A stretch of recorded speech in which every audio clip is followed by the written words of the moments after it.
Senta que lá vem papo bom!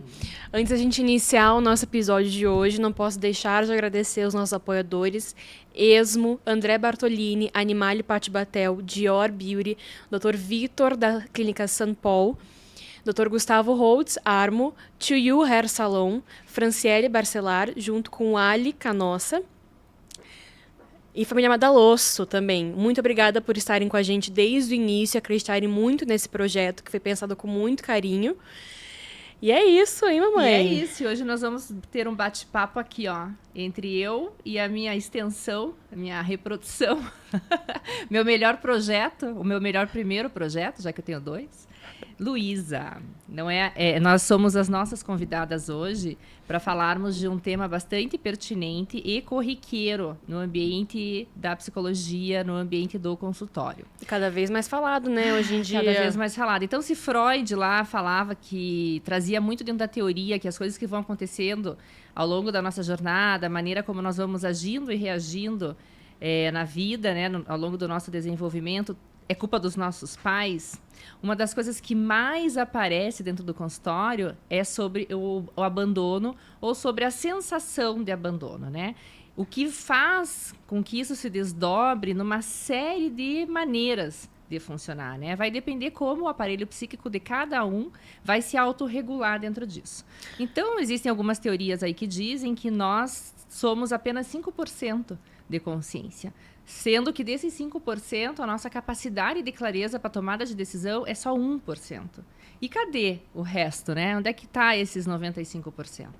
Então, alguns teóricos dizem que esses 95% estão no nosso subconsciente.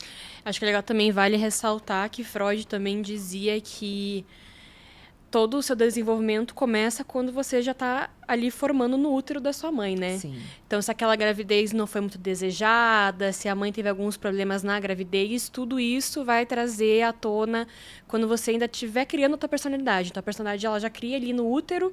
Quando você começar a demonstrar os sinais, tudo é voltado e como foi aquela gravidez. Existem muito mais mistérios do que a gente possa imaginar, né? Na verdade, Reich também traz, e como Reich trabalhou ali com Freud um bom tempo, ele traz que toda a nossa questão emocional, todo o nosso desenvolvimento emocional e formação de saúde ou não emocional já começa na pré-concepção. Então, imagine, nossos pais nem estavam ainda no ato em si e a nossa história já estava acontecendo, né? O que ele quer dizer com isso? Ele quer dizer quando ele fala isso, ele fala sobre a disponibilidade em ser mãe ou em ser pai, né? Então, quanto aquele casal, naquele encontro, naquele momento, naquela intimidade, estava realmente disposto a frutificar a partir daquilo, a se tornar mãe de um filho daquela pessoa, ou pai do filho daquela pessoa, e parceiro de vida, porque uma vez que você tem um filho com o outro, é um vínculo eterno. Por mais que você vire as costas e não participe da vida dessa pessoa, você está ali, você é a soma, né, disso. E aí o abandono, ele já começa a existir aí, na indisponibilidade emocional. Então, é muito difícil de você ter a certeza de que não existe a disponibilidade ou que existe, porque como é que eu vou saber se eu estou disponível ou não? Racionalmente falando, muitas pessoas dizem, não, mas eu quero ser mãe, eu quero ser pai. Né? Tá tudo bem, vamos lá, vou encarar. Mas e aí quando a coisa acontece?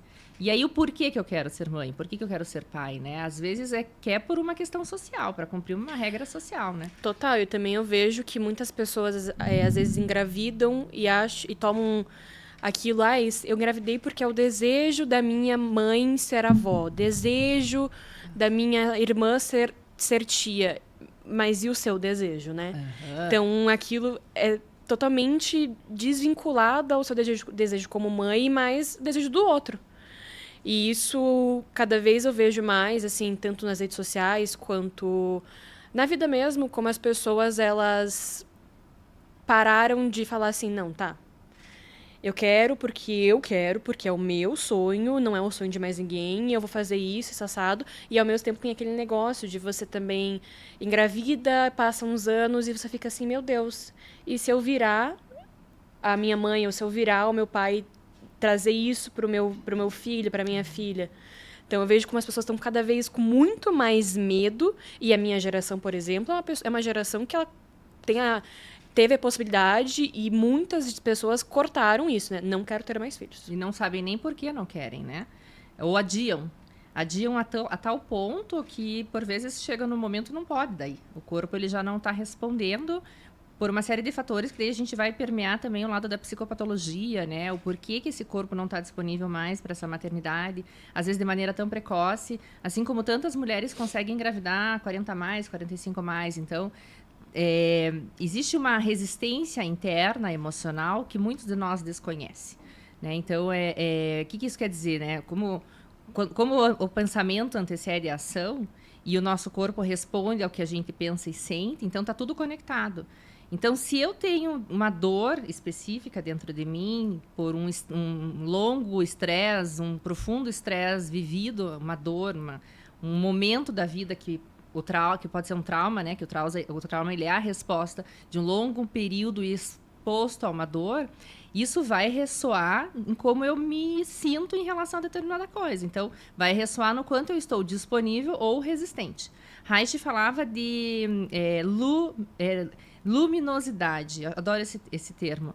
Que não é iluminação, né? É luminosidade. O que ele queria falar com isso? Ele queria falar que uma mulher que não está com a luminosidade adequada, ela está fria para aquilo. Em ambiente frio não se propaga desenvolvimento. E esse corpo que não tem esse desenvolvimento, ele tem uma carência de oxigênio, ele vai ter uma carência de temperatura, né? A gente sabe que o nosso corpo, para ele estar saudável, e aí falando de fisiologia mesmo, ele precisa ter uma temperatura X. Nem para cima, porque vira uma febre, nem para baixo, que vai virar alguma outra coisa. Então, se esse corpo não está disponível, é porque o emocional também não tá disponível. E olha que coisa linda que é isso, né? Porque quando eu sinto, eu aqueço. Total. Tudo tá interligado, né? É tudo parte do mesmo sistema, né? Então, Reich foi muito corajoso quando ele deu continuidade na teoria dele e trouxe o corpo para o setting terapêutico e trouxe o corpo também para a teoria, né, da psico-reichiana. E Freud, ele parou ali no determinado momento, mas depois Lacan traz também, né? Na teoria dele, ele traz o corpo também como parte desse sistema, desse organismo que pulsa e que existe e que sente e que também recalca, né, muitas coisas. Então, é muito bonito de ver. Mas voltando lá para a história do abandono, então existe uma linha muito tênue que separa a minha sensação de abandono com o abandono em si. Né? Teve uma aula que eu assisti uma vez com uma professora de psicanálise muito legal, que ela falava assim, por que Freud deixou de trabalhar com a hipnose? E é verdade, né? Porque ele começou lá com hipnose, né? Com Charcot, que foi o primeiro professor dele lá atrás. Inclusive tem uma técnica bem legal de hipnose chamada toques de Charcot, que ajuda muito no relaxamento. São toques muito sutis que acontecem na cabeça, assim, e é bem gostoso mesmo, e relaxa mesmo. Mas voltando, então ele começou ali a história, né, trabalhar com as mulheres na histeria, pela hipnose, porque ele entendia que pela hipnose ele ia conseguir extrair um conteúdo que conscientemente elas não tinham acesso. E aí, ao longo do tempo, ele foi deixando de trabalhar com a hipnose porque ele entendia, ele começou a olhar para a subjetividade do indivíduo. E aí ele entendeu o seguinte, quando essa pessoa está no estado hipnótico e me traz esse conteúdo passa pela subjetividade dela. Então, ele não vem puro, ele passa por um filtro chamado interpretação, né? E aí ele vem já filtrado, ele já vem interpretado por aquela pessoa que viveu e ela vai dar conta de contar aquele conteúdo até uma parte, porque talvez existam partes ali que sejam tão dolorosas que o próprio aparelho psíquico ele recalca, ou seja, ele pega essa sujeira e bota embaixo do tapete. E aí ele falou, então não adianta nada eu usar da hipnose, porque eu ainda assim estou trabalhando com partes do que aconteceu dentro daquela biografia, daquele contexto. Então, ele parou de trabalhar com a hipnose. A hipnose, ela ainda é muito trabalhada, existem profissionais que trabalham ainda de maneira muito séria com isso, eu acho que é uma excelente ferramenta, mas, infelizmente, como toda profissão, vão existir aqueles que fazem mau uso e aqueles que fazem bom uso. Mas o que eu quero dizer com isso, né? Quando a gente fala de subjetividade, fala de interpretação daquilo que eu dou conta de viver e de que eu dou conta de sentir, que eu dou conta de contar para mim, eu vou ter cortes, né? Como esse episódio aqui. Aquilo que é interessante a gente passar para frente, a gente vai passar. Aquilo que não faz sentido, a gente corta. Aquilo que eu não quero que seja visto, sei lá, né? Vão ter vários critérios aí. E cada um de nós tem critérios para dar conta de viver o todo ou não. É assim que acontece também quando eu sinto que fui abandonada ou quando eu de fato fui abandonada. Porque como eu vou saber se eu de fato fui abandonada? Será que a intenção do outro era realmente abandonar? Total. E eu acredito, na verdade. E vejo muito que as pessoas levam ao pé da letra isso. Então, vão lá na terapia, tem a sessão, sai depois de meses fazendo terapia e chega à conclusão, beleza, eu não consigo me relacionar com as pessoas, tanto amorosamente quanto amigavelmente, porque eu fui abandonada pelo meu pai ou pela minha mãe quando eu tinha tantos anos de idade.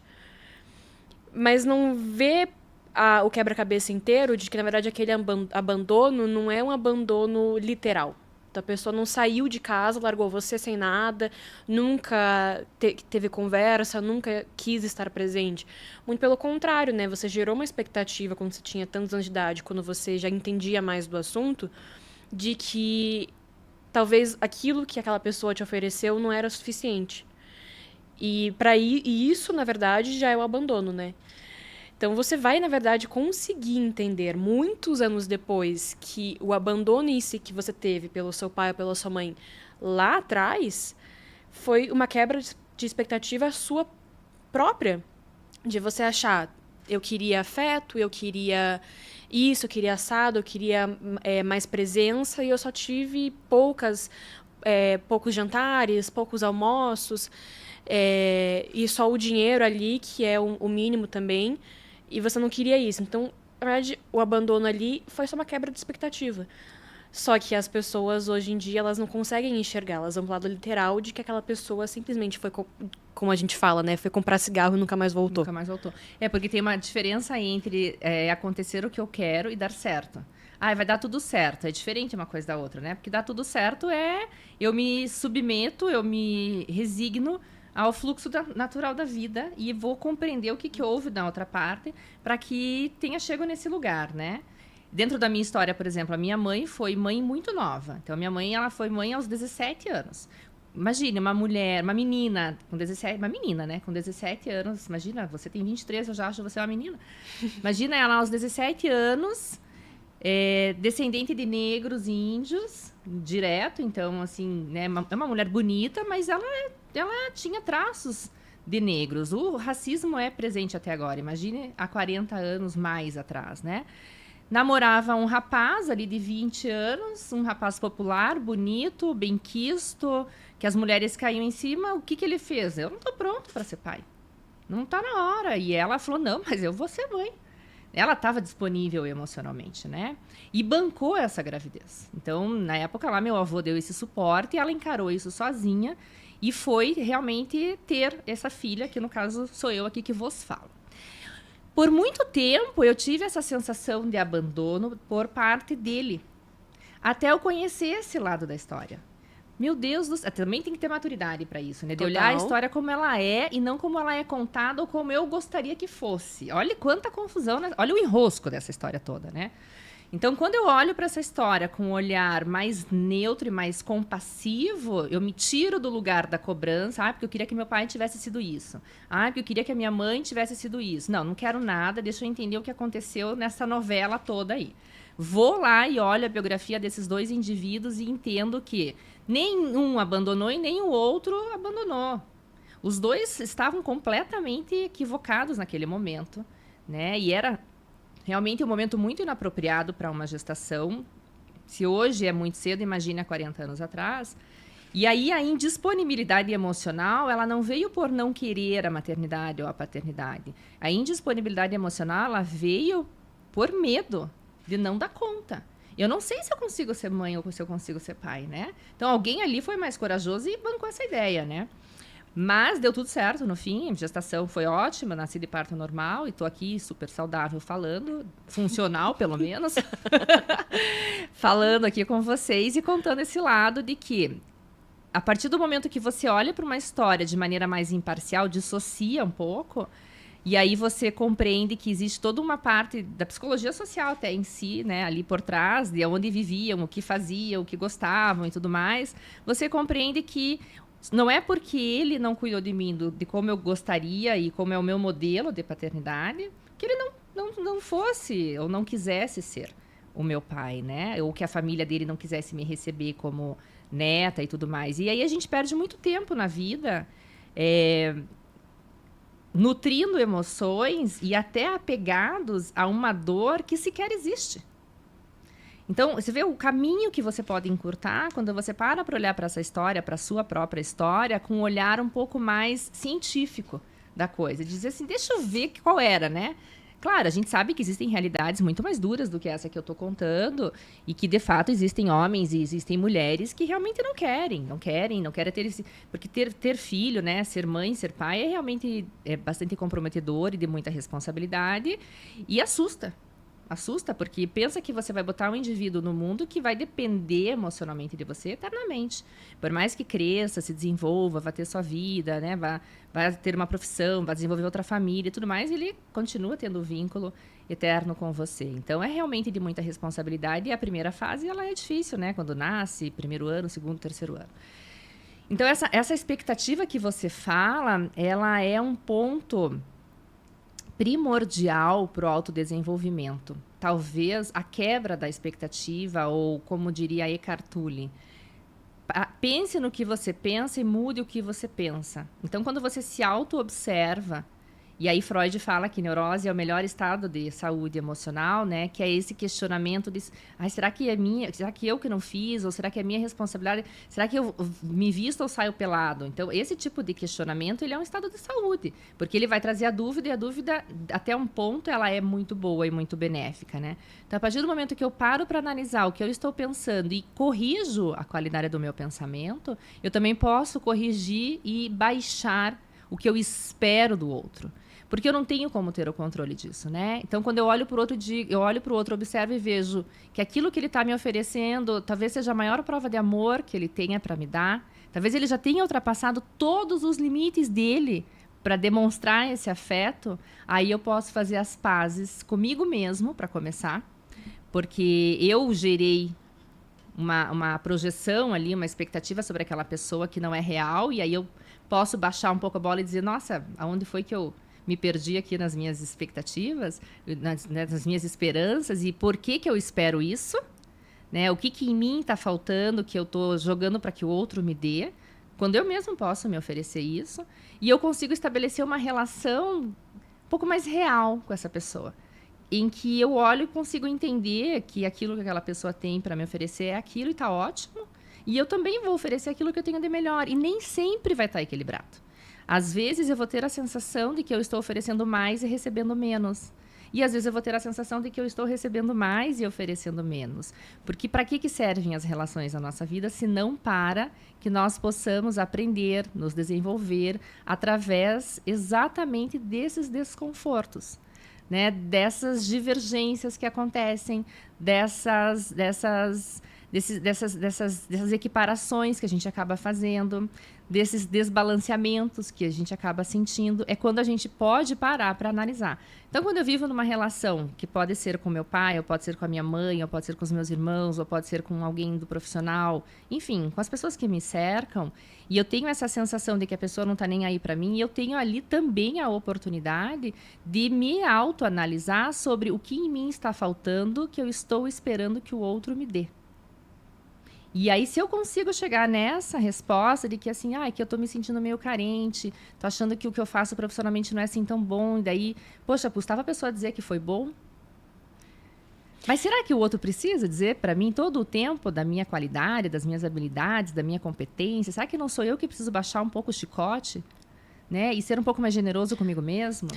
Total, isso na verdade é uma coisa que se vê muito hoje em dia, né? Das pessoas projetarem, na verdade, em relacionamentos amorosos, uma falta que teve quando você era mais novo, né? Eu, por exemplo, projetava muito, assim, depois de muitos anos de terapia, que eu fui realmente conseguir entender que eu projetava muito nas pessoas que eu queria me relacionar, né? Nos homens que eu queria me relacionar há muitos anos atrás. Que é? Idosa! eu projetava neles o que eu queria, na verdade, ter tido do meu pai há muitos anos atrás. E que, na verdade, não é nada muito cabuloso, né? Então, acho que até vai muito legal de eu falar que nós duas viemos de uma família que é rodeada de mulheres. Rodeada de mulher. Dos dois lados, né? Dos dois lados. Então, tanto o meu lado, por parte de pai, eu tenho muitas tias. São 12 filhos. São 12 Eram filhos. 13 e um morreu. De 12 filhos que o seu Acho que pai... são que a sua avó oito teve, mulheres. eram 8 mulheres e 4 homens. Então é mulher que não acaba. Mulher que não acaba E do lado da mais. minha mãe É é só só mulher. Não E os tem. meus avós foram morrendo e as mulheres foram ficando. Agora que as vozinhas começaram a partir. É só mulher, então a gente nunca teve essa presença masculina. Óbvio que Tão daí densa, né? isso desencadeia também o fato da gente ser aquela mulher macho, a família inteira ser mulher macho, porque não teve essa presença masculina. Então, quando eu tive essa presença masculina, na verdade, foi estranho, porque também meu pai não é a pessoa mais masculina possível, é super vaidoso, ele é super cuidadoso, até porque tem 3 filhas. Porque ele tem esse grande desafio E tem na vida, 8 irmãs. É. Então é muita mulher. Então é um aprendizado ali também. Então, depois de anos que eu fui entender que eu projetava uma expectativa que eu queria nele, de ter esse afeto, como eu queria o afeto masculino, eu queria essa projeção masculina a vida inteira. Então eu criava, tanto que até o meu terapeuta incrível, maravilhoso, Henrique Volpe, Queremos o Henrique aqui. falava, você quer um namorado ou você quer um pai? Uhum. E eu fiquei assim, nossa, faz todo Aonde é que isso se separa, né? faz todo sentido. Então, muitos anos passaram e eu fiquei com isso inculcado na minha cabeça, até que eu cheguei e assim, nunca tive uma relação horrorosa com meu pai, tenho uma relação maravilhosa com ele, a gente conversa sobre tudo. Então, até que eu cheguei, parei e falei, não, tá, eu estou me martirizando por coisas que eu não preciso me martirizar numa relação, que não são minha culpa. E por que eu tô deixando essas pessoas fazerem isso comigo, sendo que exatamente isso? E você Não fazendo s- isso com elas também, né? Porque quando você e- projeta no outro algo que você quer receber, que você sente falta, você também está deixando de valorizar aquilo que o outro é e tem para te oferecer. Total. E ao mesmo tempo eu falava assim, nossa, por que eu tô deixando elas me machucarem assim, sendo que assim, nem questão de machucar, né? Mas falarem de um jeito mais grosso, ou assim, muito macho alfa, sendo que, na verdade, eles são só uma pessoa que eu estava ficando. Não são meu pai. A única pessoa que pode realmente brigar comigo, botar eu de castigo, qualquer coisa desse tipo, mais macho alfa, é o meu pai. E a vida vai se autorregulando, né? O Henrique fala também, né? Que a vida é um ótimo terapeuta e eu também gosto de usar esse termo.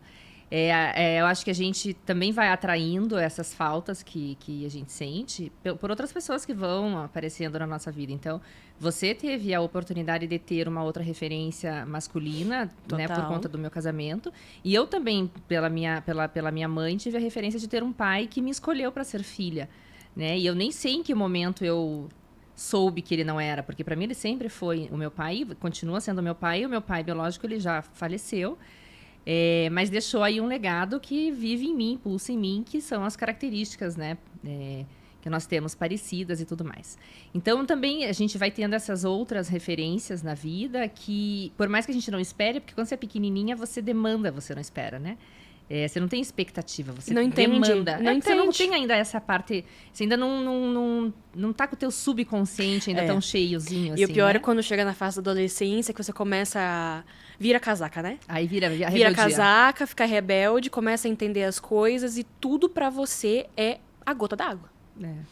Então, A tolerância baixa. qualquer vírgula ali que esteja fora do seu controle, não quero isso, porque eu fui abandonada, porque isso, que aquilo assado. Até você entender que, na A culpa é verdade... de quem, né? Que, na verdade, tudo o que está acontecendo não passa de uma ideologia que você criou na própria cabeça. Aquilo não aconteceu de verdade. Demora tempo. E tem que ter uma grande maturidade. E é por isso que a terapia, hoje em dia, ela é muito importante. A terapia, ela não deve ser algo para ser buscado numa emergência, né? Na verdade, ela deve ser algo para ser buscado como um trabalho profilático, preventivo, Pra você... de estudo sobre si mesmo, né? E até outro dia eu estava vendo um material que dizia assim, coisas que você pode fazer na sua terapia. Eu achei sensacional. Você pode, na sua terapia, dizer, hoje eu não quero falar disso. Não quero mais falar desse assunto, entendeu? E aí, ok, vamos falar de outra coisa, né? Então, quantas vezes a terapia Comigo mesmo já aconteceu no consultório, às vezes o paciente ele vir tão desgastado, e como eu trabalho com o corpo, ele querer deitar para fazer trabalho de corpo e acabar dormindo. E eu deixar ele dormir 40 minutos. E eu já ouvi de paciente meu em consultório assim, ó, aqui eu relaxo. Não, ironicamente, quando eu ia no Henrique e fazia corpo, eu também acordava com meu ronquinho. Viu? Porque tava ali, você estava se sentindo num lugar seguro, porque o ambiente terapêutico, ele é isso, ele tem que ser esse lugar e seguro, né? aquela energia pesada que você entra, você sai sem ela. É impressionante. Chegar às vezes dá até uma tontura. Exatamente. Mas voltando na questão dos relacionamentos, ali é muito legal como tem essa projeção muito grande. E isso tem uma outra coisa também, né? A gente também no terapeuta, muitas vezes, nas transferências que a gente faz... A gente projeta no terapeuta às vezes um ambiente fraterno. Às vezes a gente encontra no terapeuta um pai. Uhum. Às vezes encontra uma mãe, às vezes encontra uma melhor amiga, uma irmã. E isso é super saudável, não tem por que ter medo, né? Eu já escutei coisas do tipo assim, mas eu não quero ficar dependente da terapia, eu não quero ficar dependente de você. E eu sempre falo assim, no começo do teu processo terapêutico, a dependência é natural. Total. Natural que exista essa transferência de que eu acho que o meu terapeuta é a pessoa que sabe tudo, que é a melhor pessoa do mundo, que nananã, que aqui com o tempo isso vai se desenvolvendo e vai se reorganizando, né? Não tem problema nenhum no primeiro momento você sentir assim, né? Tá tudo certo. Com o tempo isso vai deixando de acontecer e a relação ela vai ficando um pouco mais organizada e tá tudo certo. E o terapeuta também tem esse afeto pelo paciente, né? Dentro desse lugar fraterno e tudo mais. Eu gosto de pensar que a gente sempre atrai pessoas com afinidade, que é esse lugar que a gente não consegue tocar, né? Porque nós também, terapeutas e psicólogos, a gente também lida com essa sensação de abandono. Quantos pacientes que eu já atendi que por algum motivo, em algum momento, deixaram, né, de vir às sessões, e é natural que isso aconteça. E depois passa um tempo, eu fico querendo saber como é que tá essa pessoa, se tá tudo bem, né? Nossa, é exatamente, é uma sensação de luto. Eu lembro uma sensação, são pequenas mortes. Quando eu trabalhava com crianças e eu tive que trocar de estudante. Não saí do trabalho, só troquei de estudante, via a criança todos os dias lá ainda, mas com outro tutor, e eu ficava, ai meu Deus, eu quero voltar. Queria saber como é que tava. Sofria. E depois que eu saí mesmo, eu sofri mais. Eu fiquei, gente... E no teu caso... Eu quero pegar essas crianças e levar pra casa. Aí, olha que interessante, porque eu lembro desse caso aí teu, que a gente conversava bastante, de você simplesmente ser afastada daquela criança, de não ter podido se reportar a ele, de dizer, olha, eu não vou mais te ver, porque agora eu vou mudar de turma. Fazer esse fechamento, que eu acho extremamente importante, principalmente para criança. Total. Mas que no ambiente escolar... Eu não sei por que motivo isso não foi feito nessa situação, né? Porque a psicologia escolar, ela ainda tá bem fraca no Brasil. Ela é fraca no Brasil, né? Mas a hospitalar também acontece muito isso, do paciente entrar, sair, e o às vezes psicólogo até pra não saber ou tudo mais. Até porque às vezes o vínculo, às vezes pra não querer ele quebrar... Ele é diferente, o vínculo também, ele é diferente. Né? Mas esse é um lugar de abandono. Total, porque essa criança, e eu me lembro do quanto essa criança conseguiu fazer um vínculo super forte com você, né? Que você trazia... E de repente, a tia Lu não vem mais. E aí? E a sensação dessa criança de que a tia Lu não era tão legal assim? Sim. Que ela foi embora e me deixou aqui? Sim. Não só com criança, mas com qualquer paciente, né, que chega. E se você não faz esse fechamento, não só com pacientes, na verdade, com qualquer pessoa, até com amizade, se você não faz esse fechamento de você realmente botar os pingos nos is e falar o que aconteceu, dar aquela explicação... Isso já inconscientemente, já é um abandono. E isso, no futuro, vai vir à tona. Tem uma premissa búdica que fala assim, instrua-se ao chegar e reporte-se ao sair. Eu gosto muito dela porque é exatamente isso. Quando eu chego, eu saber o que está acontecendo, me apresentar e me colocar a par e me oferecer, me colocar à disposição se alguém precisar de mim, né, de alguma maneira. E ao sair, eu também... fazer esse fechamento e dizer, olha, eu estou indo, não volto mais, ou eu volto amanhã, enfim. Eu preciso sair mais cedo, né? E acho que em qualquer lugar tem sempre agradecer também, porque querendo ou não, tudo vai levar para uma vírgula ruim ali. Tudo vem pro... Não, mas tudo vem pro bem também. Então, se não te fez bem, te ensinou. Exatamente. Pode ter certeza. Então, às vezes é pela dor mesmo.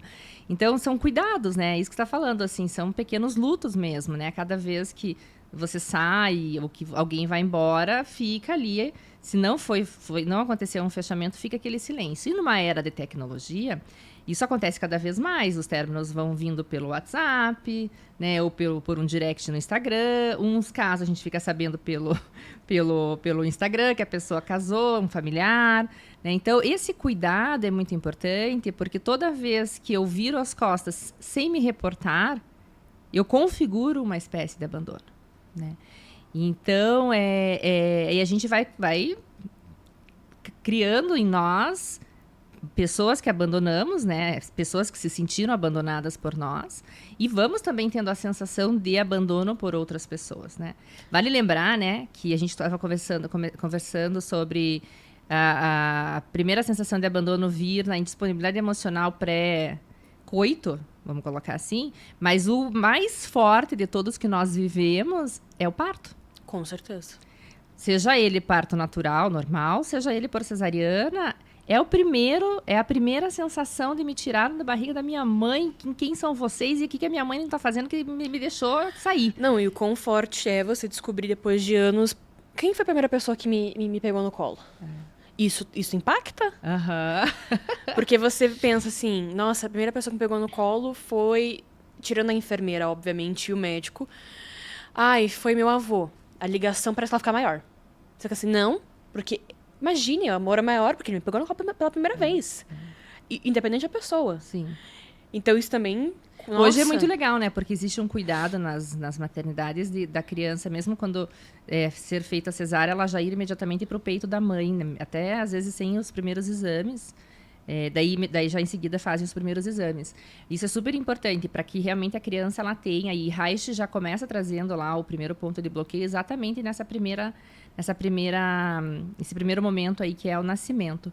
Então esse é um momento que fica ali aquela cicatriz do primeiro abandono, né? Que o bebê vai procurar aquela mãe, cadê aquela mãe daquele útero, né? Naquele lugar quentinho, e agora ele está aqui fora e socorro.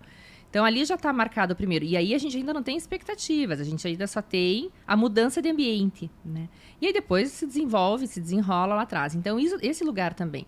Se a gente olhar para as pesquisas, nós vamos ver lá pela Organização Mundial da Saúde que, em paralelo ao crescimento da quantidade de cesarianas que foram acontecendo nos últimos 20, 30 anos, cresceu também o número de acometidos por depressão. Sim. Uma vez eu estava fazendo um estudo para ver essa correlação, né, e o quanto isso pode impactar. Se nós olharmos para a teoria de Reich, nós vamos ver que dentro da teoria de Reich existe uma comunicação entre esses dados. Né? A gente sabe que a minha bisavó foi parteira e ela fez 92 partos em casa. Então, é um tipo de nascimento. Quando vai para o hospital, mesmo que vá fazer um parto pelo canal vaginal, né, que pode ser natural, normal, humanizado, enfim, como as pessoas chamem, é um outro tipo de parto, já num outro ambiente, um ambiente mais formal, mais hospitalar. Existem regras, né, dentro da vigilância da saúde que precisa ser feito para que aquele ambiente ele seja mais seguro, para que aquele bebê seja examinado e também esteja dentro dos critérios de saúde e tudo mais. Então, a gente já sabe que já muda toda a dinâmica da coisa. E isso vai fazer um enrosco emocional ali naquele momento que não é contabilizado pela área da saúde no sentido de processos, né? E vai vir para a área da psicologia. Então, até eu gosto de investigar isso no consultório, como é que foi, né? Se a pessoa sabe como é que foi esse parto, onde foi esse parto, se foi tranquilo, se não foi, se essa mãe entrou em sofrimento, não entrou. Né? Quando eu tive você, por exemplo, eu fiquei 2 horas na área tem o centro cirúrgico e fora do centro cirúrgico tem uma salinha de espera que é uma espécie de um lugar de melhora ali. Sim. E como a minha pressão baixou muito, eu fiquei 2 horas nessa salinha de recuperação esperando a pressão normalizar para daí eu ir pro quarto. Então, quando eu fui pro quarto, já tinha todo mundo mexido em você, né? Teu pai já tinha mexido em você, minha avó, meu pai, minha mãe, todo mundo já tinha mexido. Eu fui quase a última a te pegar. Então, isso depois me preocupou quando eu fui estudar psicologia. Eu falei, meu Deus, que estrago na vida da menina. Não, mas calma, também tem um outro lado, que aí é o lado bonito, que é essa capacidade de autorregular. Né? Como é que funciona isso? Então, é aquilo, né? São as compensações boas que acontecem, vamos colocar assim. Então, se falta de um lado, o corpo, né, o emocional, ele regula de outro lado, porque ele recebe de outro lado também, né? Então, por exemplo, Se eu tive uma cesariana de você, né, ou uma mãe tem uma cesariana de um filho, e ela tem esse espaçamento também para pegar esse filho no colo, dar de mamar e tudo mais, que esse primeiro contato é muito importante. Mas quando essa mãe tem esse bebê no colo e vai dar de mamar, ela está extremamente disponível para aquele bebê, de alguma maneira aquilo se autorregula, né? Essa é a beleza da coisa. Para não se autorregular, a coisa tem que ser realmente muito, muito, muito, muito séria, né? Mas tanto que a gente vê aí muitas pessoas que tiveram partos muito delicados, muito difíceis e que estão com a sua saúde mental ok. Então, também a gente tem que contar com essa autorregulação, né, com essa capacidade que esse organismo tem e com essa disponibilidade emocional que os nossos pais possam ter, que possam nos ajudar nesse desenvolvimento, para que esse desenvolvimento ele seja o mais funcional e saudável possível dentro da nossa dinâmica de vida. E aí, é claro, vão existir histórias um pouco mais delicadas em que, infelizmente, isso pode não acontecer, mas que, às vezes, por vezes, acontecem outras coisas na vida que também contribuem para essa autorregulação. O próprio desenvolvimento e a própria procura da pessoa por um acompanhamento terapêutico, por um psicólogo, ele já é em si uma oportunidade de autorregulação. Isso que também é lindo de ver dentro da psicologia, né? Quando eu vejo, eu que tenho uns 15 anos, sei lá, mais de consultório, as pessoas, quando elas começam e depois quando elas passam 1 ano, 2, até a carinha vai mudando, o estilo de vestir, o corte de cabelo, você vai vendo fisicamente aquela pessoa amadurecendo e se desenvolvendo. É a coisa mais linda do mundo de ver, né? E aí essa sensação também de abandono, ela vai reduzindo cada vez mais, porque, na verdade, a pessoa vai tendo a autopercepção de que foi ela que se abandonou por primeiro. Ou que foi ela que se apegou a uma ideia de determinada coisa, né? E que deixou de lado aquilo que, de fato, ela quer e que é importante.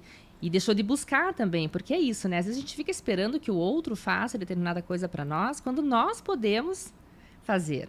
Então, eu falo assim, né? Eu fiz as pazes com a minha mãe quando eu decidi ser a filha que eu gostaria. Quando eu decidi ser a filha que eu seria se a minha mãe fosse a mãe que eu gostaria de ter. Então, eu não vou ficar esperando a minha mãe mudar. Eu vou tratar de ser essa filha. Então, se a minha mãe fosse de tal maneira, que filha eu seria? Então, agora eu vou ser essa filha. E não ironicamente, levei isso como um mantra também pra mim. Então, quando eu tenho 2 irmãs mais velhas, né? Da parte do meu pai. E eu vi, assim, como ele tinha uma relação diferente com cada uma, né? E eu ficava abismada. Eu falava assim, gente, não é possível. São 3 mulheres que, pasmem, idênticas, mesma personalidade. As 3 são cão chupando manga. Puxados dele. Mulheres fortes, super fortes. E eu lembro da minha mãe sempre falar, seja filha do pai que você quer ter. E eu falava assim, não, tudo bem. Anos depois E você às vezes falar assim, mas eu não vou fazer porque ele não fez. Ele fala assim, mas não espere ele fazer, faça você, ensine ele, né? A rebeldia da adolescência, né? De eu começar a entender o que tinha acontecido, mas também aquele negócio da ideologia. Eu criei algo que não tinha acontecido também, que muitos anos depois que eu fui procurar mais entender sobre, eu comecei a ver, ok, talvez eu tivesse errado o meu ver por parte dele. Óbvio, depois de um tempo a gente sentou, conversou muito, eu botei todos os pingos nos is e ele super entendeu, e depois disso, nossa, tudo melhorou. E eu comecei a ver que quando eu comecei a tratar ele como sendo a filha do pai que eu quero ter, tem muitas coisas que ele faz comigo, tem muitas coisas que ele fala pra mim, conversas que a gente tem, que ele não tem tão abertamente, óbvio que ele também tem com as minhas irmãs, mas não é tão abertamente, tão fluido que nem é comigo. E justamente por conta disso, como as coisas mudaram quando eu me perdoei, porque também tem aquele negócio, né, gente? Não se martirizem por vocês verem que, na verdade, muitas situações acontecem por culpa de vocês. Não se martirize. Isso é muito normal. Isso vai acontecer justamente por essa quebra de expectativa que você teve do outro. E você vai começar a entender, ok, eu queria que ele fizesse isso, mas eu estou dando isso para essa pessoa? Ou eu estou permitindo que essa pessoa me ofereça Exatamente. isso? Eu deixo nessa reatividade existe uma contração, um fechamento. Então, eu digo, mas que o outro não é carinhoso, o outro não me procura, o outro não me dá atenção, o outro não me dá um presente. Mas Às vezes o outro tem até medo de chegar perto. Total. Você tá tão na defensiva, né? Total, que a pessoa não tem a coragem de chegar perto de você. É aquilo de falar, eu quero muito ser cuidada, mas você cuida da pessoa com quem você tá, dos seus amigos, dos seus pais, dos seus tios, irmãos, namorado, namorada. Se você não cuida, é aquela via de mão dupla, né? Sempre. E é aquela mesma coisa quando você faz algo ruim pra pessoa, alguém faz ruim pra você, você fala assim, eu quero fazer pros outros o que eu quero receber. Isso é um mantra, é um lema. Você tem que levar pra vida inteira. Pra tudo, pra todas as áreas da vida, né? Então, eu quero que meu pai seja assim, tá, mas eu sou assim com ele também? Eu também tenho que ser. Eu quero que o meu namorado faça isso por mim, mas eu também tenho que retribuir um pouco. Então, se ele beija seus pés, se ela beija seus pés, você também tem que, pelo menos 50% ali. E que nem você falou no começo, de às vezes ele te dar mais ou ela te dar mais e você dar menos, isso é normal de um relacionamento. Sempre uma pessoa vai dar 50-50, ou vai ser 80-20, ou vai ser 70-30. É assim e tem que dias que funciona. alguém vai dar 100% e o outro não vai dar nada. É e assim é que isso, é assim, funciona. as relações todas são assim. Então, se a gente leva isso para o ambiente corporativo, é a mesma coisa. Ah, mas eu não fui contratado para isso. Ok, então você vai ficar fazendo isso o resto da vida. Porque você vai crescer a partir do momento que você surpreenda.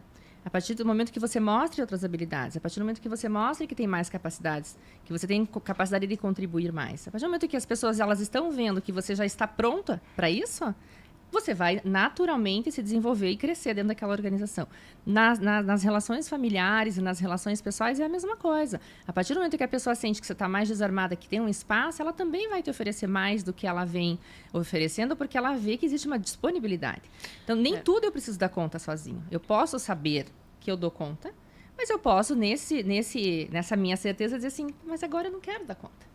Me ajuda com tal coisa? E deixar o outro também contribuir para a tua vida, né? E isso é uma coisa que eu aprendi também em 2 anos de relacionamento, é que você não pode ficar implorando. Então, você nunca implora muito. Isso não implora. Isso não é só para relacionamentos amorosos, isso também é para todos os âmbitos você da dá vida. as brechas e as deixas, Você tem que desarmar, você não pode chegar para a pessoa e falar assim, eu quero que você me dê isso, porque se não me der isso, eu vou embora. A pessoa vai olhar pra você e falar assim, então vá. Aí é uma relação baseada na coerção, né? Parece uma chantagem, né? Se você não fizer isso, eu vou fazer isso. Mas isso é defesa. Isso é defesa. Então, daí você tem que realmente desarmar, até porque aquela pessoa não vai te dar nada em troca se você... A pessoa até se perde, né? Porque não ela dá não sabe nem por onde ir. Aquela respirada e fala assim, não... Eu me permito receber isso. Se tá acontecendo isso, é porque Deus tá pedindo que aconteça desse jeito. Isso é um aprendizado. Então... E eu acho que é também você fazer experiência com você mesmo, né? Parar para analisar por que eu estou me defendendo, por que eu estou sendo reativa, por que eu estou fazendo essa coerção, ameaçando o outro dessa maneira. Que briga que você está querendo com eu tô essa querendo pessoa. Comprar com Às isso? vezes a pessoa não quer nada. Exatamente. Ela só quer ficar em paz. Então, se relacionar é muito difícil. E a qualidade dos bons relacionamentos, ele inicia pela qualidade do relacionamento que eu tenho comigo mesmo, né? Então, quanto eu consigo lidar com as minhas dificuldades, com os meus impulsos, com as minhas dores, quanto eu consigo ter maturidade para lidar com aquilo que é difícil para mim, sabe? Porque a gente está na vida. E a vida tá aí mandando estímulos o tempo inteiro, mandando coisas desafiadoras o tempo inteiro, mensagens subliminares o tempo inteiro. E eu tenho que me haver comigo o tempo inteiro. E antes de eu me relacionar com alguém fora, eu preciso me relacionar com alguém aqui dentro de mim, com essa minha criança interna, com esse meu eu machucado, com essas minhas feridas todas. Me reorganizar para daí dizer o seguinte, não tem a ver com você, não é que eu não consigo com você, é comigo mesmo primeiro. Né? Então, quando a gente vai até para a clínica, até para... os psicólogos que estiverem ouvindo, vão existir muitos momentos em que a pessoa vai te falar alguma coisa e vai parecer que é para você. Mas nem sempre é para você. Aliás, não é nunca para você. Até quando o paciente não quer ser atendido por você, não tem a ver com você necessariamente. Claro que não quer dizer que você não vai cuidar da tua formação, que você não vai ter preparo, que você não vai estudar, que você não vai se apresentar com respeito, que você não vai se posicionar. Não, uma coisa é você ser um bom profissional e agir profissionalmente. Outra coisa é trazer as coisas pro pessoal. Né? Então, o paciente ele está dentro da dor dele, da história dele, das questões dele. Então, já aconteceu, né, comigo, na sessão, às vezes a pessoa ela ser mais explosiva, ou ela falar determinada coisa para mim que, se eu fosse trazer para o pessoal, meu Deus, eu tinha que fechar a lojinha. Porque realmente era forte.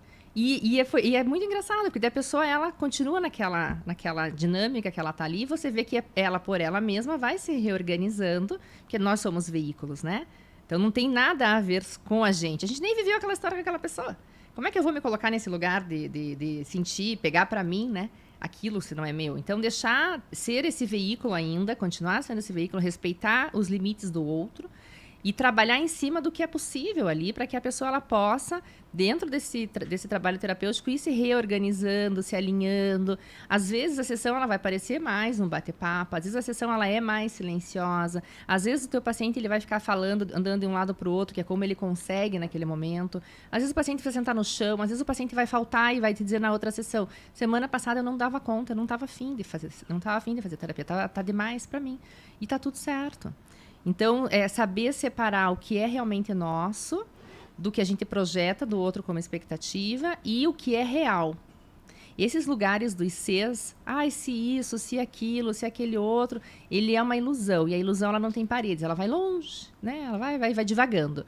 Quando a gente traz para a nossa percepção real da coisa, quem é quem, o que é meu papel, o que é o papel do outro, aonde estão os limites, aonde de fato eu tenho poder de melhoria ou de impacto, aí você começa a trabalhar com a realidade, você baixa as expectativas e você começa a trabalhar de maneira um pouco mais pé no chão, mais enraizada, e aí você pode usar os teus recursos os recursos que você tem a teu favor e a favor do outro dentro desse ambiente da terapia, né? E dentro das relações também, o que é de quem, qual que é o papel de quem nessa história, e o que eu estou vislumbrando, viajando, sonhando, imaginando e projetando no outro, jogando para cima do outro para que ele me salve, e o que é só meu mesmo e que eu vou ter que dar conta de lidar com isso e trazer o outro como meu aliado e não como meu inimigo. Sim. E acho que vale ressaltar também que essas situações, elas não acontecem só com pais que estão separados, tá? Sim. Acontecem com pais que estavam presentes ali a vida inteira e são casados. E uma coisa é uma coisa, outra coisa é outra coisa. Aliás, às vezes a separação, ela é até benéfica para os filhos. Mas muito! Porque dependendo de como tá a qualidade daquele relacionamento de homem e mulher dentro daquela família... Prejudica o desenvolvimento infantil. Prejudica todo o desenvolvimento infantil e aí aquela separação, ela é até um respiro naquele ambiente onde a criança ela pode se desenvolver num ambiente um pouco mais harmonioso, onde aquela mulher ela se sente mais tranquila, menos atacada ou menos responsabilizada, aquele homem também se sente menos pressionado, enfim, uma série de emoções que possam estar ali, né? Acalma. Sim, muda toda a energia, a Reich diria, né? Muda toda a energia. E muda a funcionalidade daquela estrutura familiar, né? Porque se aquela criança era uma criança, às vezes, nervosa, que dorme picado, que não consegue sair da fralda e tudo mais, aí acontece a separação daqueles pais e parece que tudo acontece ali. Daí a criança para sair da fralda, a criança come direito, a criança escuta o que você está falando. Então, pais e mães, não se sintam culpados pela separação. Isso não é abandonar um filho. Às vezes, isso é uma prova até de amor com o teu filho. Não fiquem casados pelos filhos e não se separem por eles também, porque o filho não tem nada a ver com isso. A tua relação é de homem e mulher, não é de pai e mãe, né? Pai e mãe continuam sendo pai e mãe. Homem e mulher, namorados, casados, podem deixar de ser, né? Se aquilo não está mais funcionando e está sendo doloroso, enfim, e vai ter que se desenrolar para isso. Inclusive, em questão de relacionamentos, eu vejo muito hoje em dia, a minha geração principalmente, porque a sua geração é da geração que casa e nunca divorcia. A minha geração já está um pouco mais moderna. Já. Um pouco antes de mim era o casar para sempre, né? E a minha geração não quero nem casar. Eu não quero nem casar. Tem medo, né? E eu vejo como muitas pessoas da minha idade não têm 1, 2 relacionamentos. Às vezes tem 10. 10 namorados? Como assim você teve 10 namorados? Como é que lida com isso? Então, isso até é um conselho. Não entre numa relação tanto amorosa quanto amigável se você não se perdoou, você tem muitas questões para resolver, porque aquilo afeta. Sim. Afeta a amizade, afeta o relacionamento, tanto amoroso quanto amigável quanto familiar. Isso afeta muito o âmbito familiar também. Eu não diria não entre numa relação, porque a gente precisa das relações. Mas, né? eu diria assim, cuide de você. Total, mas né, por exemplo, só vou entrar num relacionamento quando eu estiver resolvida. Não, mas se você está disponível para se entender e se resolver, ok. Agora, se você não está disponível, você bate na tecla de que terapia é pra gente louca, que não vou fazer isso jamais na minha vida, que não sou louco, eu tô perfeita, eu tô sob pressão. não entre. Porque isso vai comer a pessoa que você está se relacionando viva. Isso vai ser horrível, essa relação. Vai ser um relacionamento que talvez torne tóxico. Então não é bom para ambos os lados, muito menos para quem convive com você 24 horas por dia dentro de casa. Isso também não é bacana. Então isso é um grande conselho. Então esse episódio de hoje, ele vem pra gente fazer esse bate-papo, a gente vai fazer mais vezes, né, além dos nossos convidados, mas também trazer temas comuns aí na clínica, na prática clínica, você que já está mais em contato com isso agora também, né, pode trazer.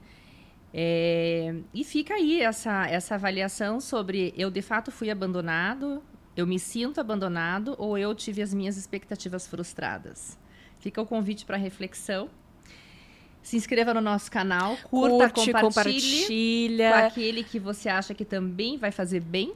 E até o próximo episódio. Deixe, inclusive, nos comentários sugestões de temas que vocês querem, sugestões de convidados que vocês querem que a gente traga também. É super importante. É isso. Até o próximo episódio. Um abraço.